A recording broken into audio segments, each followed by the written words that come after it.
Hoje vamos voltar um pouquinho no tempo. Vamos ao século XIX e lá encontraremos três ícones da negritude, da luta pela equidade, da luta do povo negro. José do Patrocínio, O Tigre da Abolição. Essa é uma obra clássica do Oswaldo Orico, publicada em 1977. Então ele traz aqui nessa obra a trajetória de vida de José do Patrocínio. Nós aqui apenas vamos trazer um pequeno fragmento da trajetória, mas o ideal seria vocês que nos seguem ler toda a obra e descobrir, para além do que eu vou apresentar, outras peculiaridades de José do Patrocínio. Outro que apresentaremos aqui, Luiz Gama. Luiz Gama tem esse livro aqui da historiadora Euciene Azevedo, Orfeu de Carapinha, a trajetória de Luiz Gama na Imperial Cidade de São Paulo. Também uma excelente leitura para compreendermos um sujeito para além da sua época. José do Patrocínio, Luiz Gama, e também falaremos de um outro ícone aqui, que é André Rebouças. Comecemos então com José do Patrocínio. Ele nasceu em 1853, na cidade de Campos dos Goitacazes, no Rio de Janeiro, estado do Rio de Janeiro. E faleceu na cidade do Rio de Janeiro em 1905. José do Patrocínio nasceu em Campos dos Goitacazes, do Rio de Janeiro, em 9 de outubro de 1853. Era filho natural do padre João Carlos Monteiro, vigário da paróquia de Goitacazes, orador sacro na Capela Imperial, venerável da loja maçônica,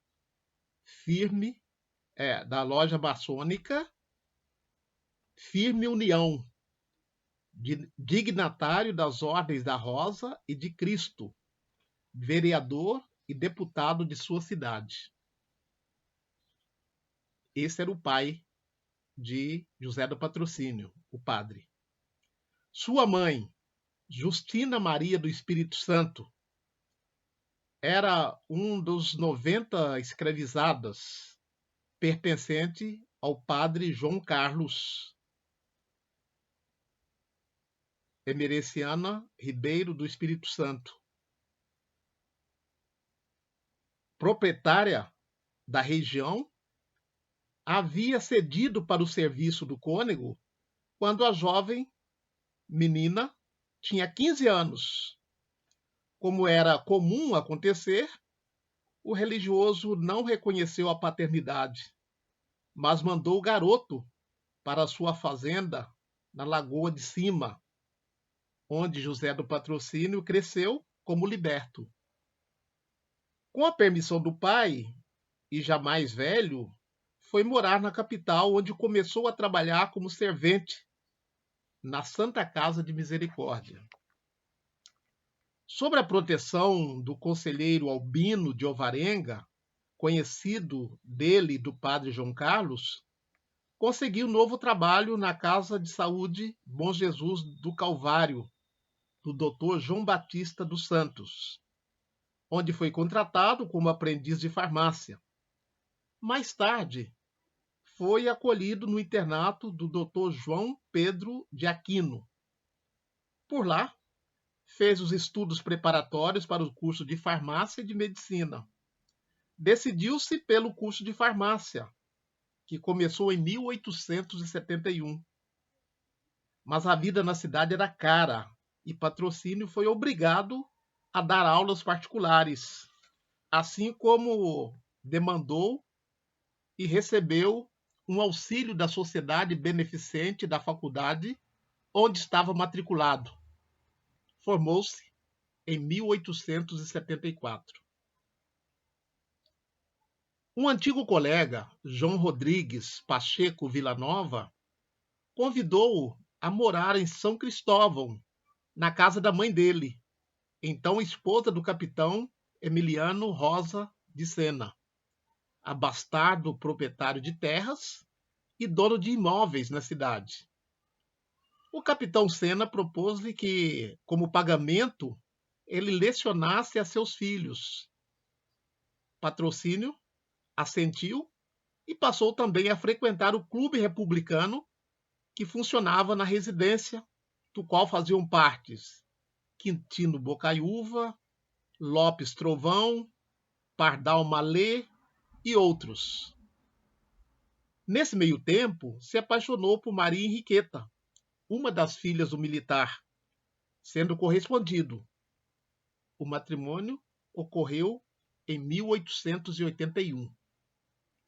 No dia 3 de agosto de 1880, José do Patrocínio fez sua primeira conferência abolicionista no Teatro São Luís, atividade que o consagraria como uma oratória emocionada e cheia de entusiasmo.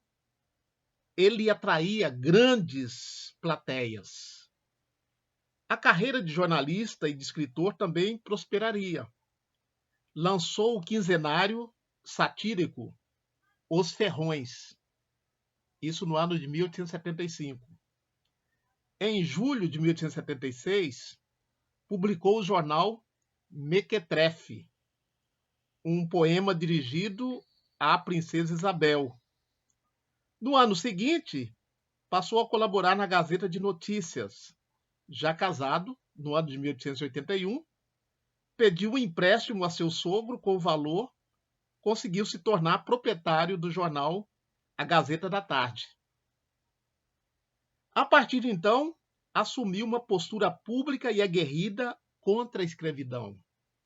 Em torno dele formou-se um grupo de jornalistas e oradores, entre os quais Ferreira de Menezes, ex-proprietário da Gazeta da Tarde, Joaquim Nabuco, Lopes Trovão, o Baldino do Amaral, Teodoro Fernandes Sampaio, Paula Ney, todos eles da Associação Central Emancipadora.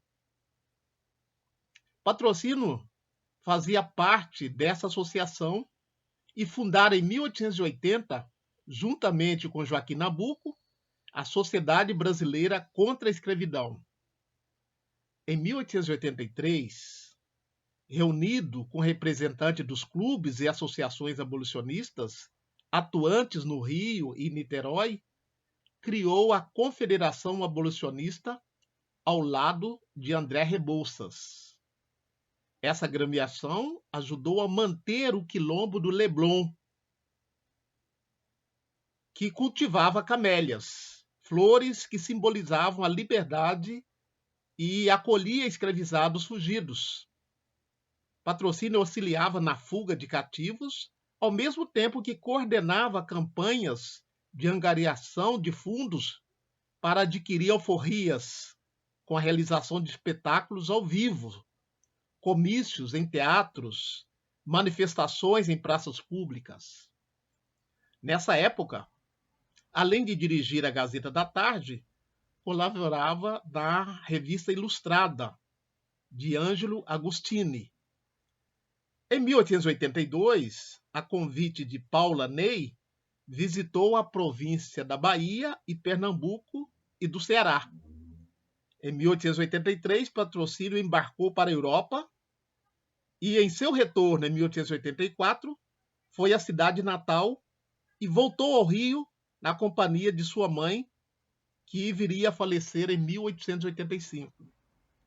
Nessa época, a partir da redação do jornal, a Confederação coordenou a luta que desenrolava em todo o território nacional, protagonizada por escravizados libertos e livres negros. Com a popularidade e o trabalho nos periódicos, Patrocínio passou a acumular pseudônimos. Prudinome era um dos pseudônimos, Notus Ferrão, Justino Monteiro, Pax Vobis, Pombos, Pombos Correios, Tigre da Abolição, Patrono da Abolição. Em janeiro de 1886, ele se apresentou como candidato a vereador e foi eleito. Escreveu 3 romances nesse período: Mota Coqueiro ou A Pena de Morte, Os Retirantes e Pedro Espanhol. Em 1887, deixou a Gazeta da Tarde e fundou o jornal Cidade do Rio. A campanha popular pela abolição atingia então o seu ápice e José do Patrocínio ia virando figura central. Tanto que no dia 3 de maio de 1888, ele e Rui Barbosa discursaram para uma multidão das janelas do Senado. 5 dias depois, foi a vez do ministro Rodrigo Silva apresentar ao parlamento o projeto final da abolição, redigido por Ferreira Viana. Nesse meio tempo, a pressão popular, sobretudo negra, era muito grande. Afinal, o Brasil carregava consigo a triste marca de ser o último país a abolir a escravidão mercantil. No dia 13, a princesa Isabel, ocupando as regências por conta da ausência do imperador Pedro II, que se encontrava em viagem à Europa, assinou a Lei Áurea. Patrocínio, jornalista e negro, estava postado ao lado dela. Era uma lei curta e conservadora, pois não previa a inclusão da população recém-liberta. José do Patrocínio foi então associado à monarquia e à figura da princesa. Embora negasse, acusaram-no de fundar e liderar a Guarda Negra, grupo formado por negros que, entre outros, estaria domestando encontros, reuniões e comícios republicanos. Assim que a República foi proclamada, na manhã de 15 de novembro de 1889, ele discursou apoiando o novo regime e publicou em seu jornal um artigo em que declarava sua fé republicana, defendendo-se das acusações de ser um isabelita, um monarquista. De fato, desde a Revolução do Vintém, em 1879 e 1880, seu engajamento político era claro, tendo ele atuado ativamente no Partido Republicano, ao qual tentou levar o debate sobre a questão servil. No dia 6 de abril de 1892, divulgou em seu jornal um manifesto dirigido ao presidente, que fora redigido por generais e almirantes. Com o estado de sítio decretado por Floriano Peixoto, Patrocínio foi confinado em Cucuí, às margens do Rio Negro. Um ano depois, o soltaram e ele voltou para o Rio, onde manteve o jornal Cidade do Rio como um órgão de oposição ao governo. Em 6 de setembro de 1893, a Marinha rebelou-se contra o presidente Floriano Peixoto. Era a revolta da Armada, que durou entre 1893 e 1894. Pelo fato de Patrocínio ter publicado o Manifesto dos Almirantes Revoltosos, Floriano fechou seu periódico. Patrocínio foi um dos fundadores da Academia Brasileira de Letras, sentando-se na cadeira número 21, cujo patrono é Joaquim Serra. Teve um filho, José Carlos do Patrocínio Filho, também jornalista. E em 1901, por intermédio de Zeca, que acabara de chegar de Paris, Patrocínio apresentou ao Rio um dos primeiros automóveis. Já no fim da vida, construiu um balão dirigível de 45 metros, o Santa Cruz, que, no entanto, jamais foi concluído ou voou, sendo, portanto, motivo de muita chacota pública. Numa homenagem a Santos Dumont, realizada no Teatro Lírico, Patrocínio, que estava tuberculoso, foi acometido por uma hemotise enquanto saudava o inventor. Faleceu em 29 de janeiro de 1905, aos 51 anos de idade, deixando inacabados o romance Dendém e a tradução do livro Guerra e Paz, de Tolstói. José do Patrocínio, que sofreu constantes ataques racistas durante sua vida pública, foi particularmente atingido por um deles na ocasião do seu casamento, em virtude de sua esposa ser branca. Essas são histórias do nosso passado e do nosso presente. Então, conhecemos aqui um pouquinho da história de José do Patrocínio. E, como eu mencionei anteriormente, a obra O Tigre da Abolição, né, do autor Oswaldo Orico, publicado em 1977, com certeza enriquecerá mais o nosso conhecimento acerca do Tigre da Abolição, acerca de José do Patrocínio. Outro intelectual negro do século XIX, Luiz Gama. Luiz Gama nasceu em Salvador em 1830 e passou pelo Rio de Janeiro e morreu em São Paulo em 1882. Falecido quase 6 anos antes de 13 de maio de 1888. Luiz Gama é um dos mais conhecidos abolicionistas negros brasileiros. Nascido em 21 de junho de 1830, num sobrado da rua do Bangala, freguesia de Santana, em Salvador. Luiz Gama era supostamente filho da africana liberta e quitandeira Luísa Maim. Passou a primeira infância num ambiente escravista urbano, negro, tendo se valido do letramento de africanos ocidentais islamizados.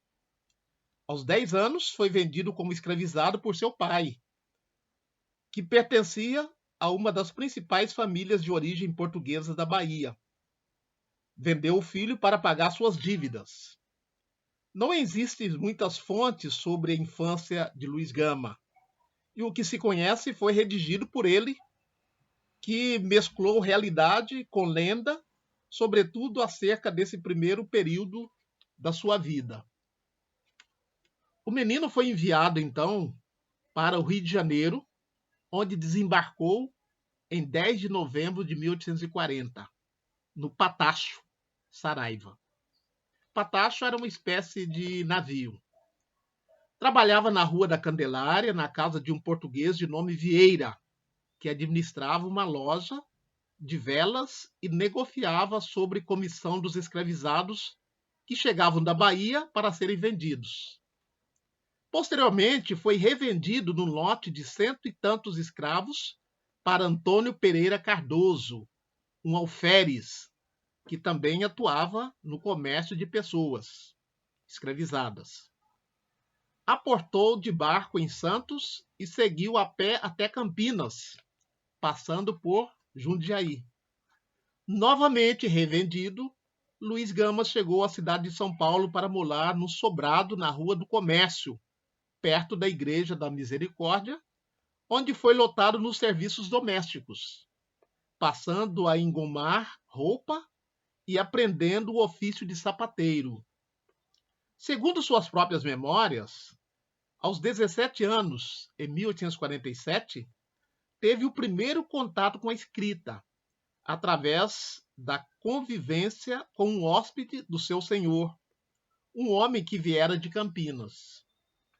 Não podemos descartar, porém, o impacto que Gama pôde ter tido ao conviver em Salvador, ainda pequeno, com uma comunidade africana muçulmana que se encontrava para ler o Alcorão e escrever suas preces, as chamadas suras. Em 1847, Gama fugiu e conseguiu provar que era livre, alegando ser filho de uma africana livre ou liberta, ou que fora vendido ilegalmente como escravizado por seu próprio pai. Em 1848, já liberto e com quase 18 anos, ingressou na Força Pública de São Paulo, na época chamada de Guarda Municipal Permanente, onde ele ficou alistado por 6 anos. Durante esse período, como militar, em que chegou a ocupar o posto de cabo de esquadra, Gama passou a pôr em prática seus conhecimentos de escrita. Virou copista do escrivão Benedito Antônio Coelho Neto e trabalhou no gabinete do delegado de polícia, o conselheiro Francisco de Souza Furtado de Mendonça. Ao deixar a guarda municipal, era não só um homem negro livre, um liberto, mas também um letrado. Foi então reconhecido como escrivão e nomeado amanauense da Secretaria de Polícia, tornando-se um funcionário público especializado na máquina administrativa, muito bem relacionado. Em meados da década de 1850, Luiz Gama já tinha uma posição consolidada na burocracia governamental e começava a escrever poesias. Mas sua única obra literária foi Primeiras Novas Burlescas de Getolino. Só apareceria em 1859, essa obra. Em 1861, publicou uma segunda edição corrigida e aumentada, que trazia ainda 13 poemas de José Bonifácio de Andrada e Silva, o Moço.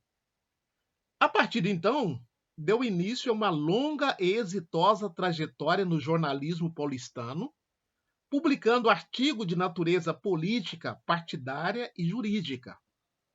Chegou a dirigir e redigir o jornal satírico Diabo Coxo, que circulou de outubro de 1864 a novembro de 1865, e se tornou, segundo alguns estudiosos, o intelector da imprensa humorística em São Paulo. Luiz Gama atuou também com o pseudônimo de Barrabás no jornal Cabrião, periódico de Américo de Campos e de Antônio Manuel dos Reis, que se manteve em atividade entre outubro de 1866 e outubro de 1867. Junto com o republicano Pompílio de Albuquerque, editou o jornal Polichinelo, publicado entre abril de 1876, entre abril e dezembro de 1876. Seguindo a tradição dos textos literários da época, Gama se valia de pseudônimo, sendo Getulino o mais conhecido deles. Explorava ainda símbolos e figuras mitológicas, como no caso da ideia do Orfeu de Carapinha, retirado da mitologia grega. Orfeu representava aquele que buscava em seu passado aquilo que foi perdido. Fluente nos códigos literários da época, dos quais fazia uso político, Gama introduzia epígrafes para apresentar seus versos, bem como expressões e títulos de outros poetas satíricos, como os de Xavier de Novaes, Gregório de Matos, Camões e outros. A imagem da África romantizada a partir de símbolos e expressões como marimba, carapinha, cabaço, musa da Guiné, urucongo e outros. Também foi mobilizada para seguir as afirmações identitárias de Luiz Gama. Após a publicação de seu livro, tornou-se um tribuno conhecido em discursos e conferências jurídicas públicas. Frequentava o Clube Radical de São Paulo e mantinha relações políticas intensas com setores do Partido Liberal antes de sua cisão. Era muito próximo dos primeiros republicanos paulistas, fazendo parte do grupo dos liberais dissidentes que fundariam o Partido Republicano em São Paulo. Criou laços também com a monarquia paulista, participando da Loja América. A monarquia, não, desculpe, criou laços com a maçonaria paulista, participando da Loja América.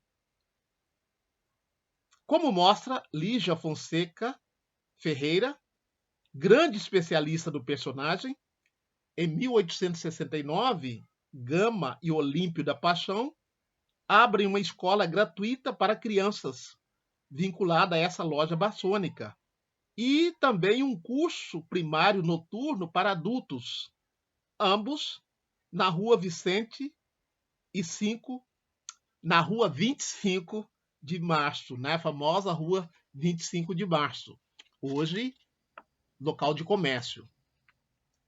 As perspectivas políticas dos grupos com que Luiz Gama se envolveu eram variadas.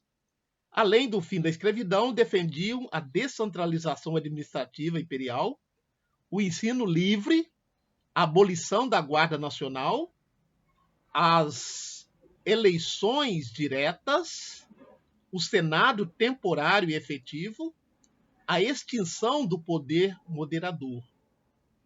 O Rábula teve vários embates históricos com aliados, mas estava presente na Casa de Américo Brasiliense em janeiro de 1872, na reunião que selou a formação do futuro Partido Republicano Paulista. Por outro lado, não compareceu à primeira convenção republicana em 1873. Segundo estudiosos, desconfiavam da participação dos fazendeiros. Há pouco acima nós nos referimos a Luiz Gama como Rábula. Rábula é a expressão que se usava para aquele advogado que exercia o cargo, mas não tinha feito faculdade de direito. Os advogados provisionados, vamos dizer assim. Há poucas referências sobre a vida familiar de Luiz Gama. Sua esposa, uma mulher negra, chamava-se Claudina Fortunato Sampaio e tinha um filho, Bernardino Graco Pinto da Gama. Há indicações de que manteve um relacionamento duradouro com uma mulher branca, com quem também teve filhos. Em 1869, por conta das inimizades e desavenças políticas, foi demitido do cargo de amanuense da Secretaria de Polícia. Solicitou ao juiz municipal para atuar como advogado provisionado interino. Posteriormente, recebeu a provisão definitiva, mesmo sem ter se formado. Apenas frequentou aulas em academias ou faculdades de direito. Passou a atuar nos tribunais de São Paulo a favor da liberdade dos escravizados. Não muito tempo depois, ainda na década de 1870, já apareciam anúncios na imprensa paulista com seu nome e atividade. A trajetória exitosa de Luiz Gama nos tribunais sugere que suas habilidades jurídicas podem ter sido aprimoradas quando trabalhava como escrivão do delegado conselheiro Furtado de Mendonça, entre 1855 e 1860. 1858. Então, nós reproduzimos aqui um resumo da biografia de Luiz Gama a partir da obra Enciclopédia Negra, organizado pelo Flávio dos Santos Gomes, Jaime Laureano e Lilian Moritz Schwartz. Nossa próxima publicação, falaremos de um outro ícone do século XIX, André Rebouças.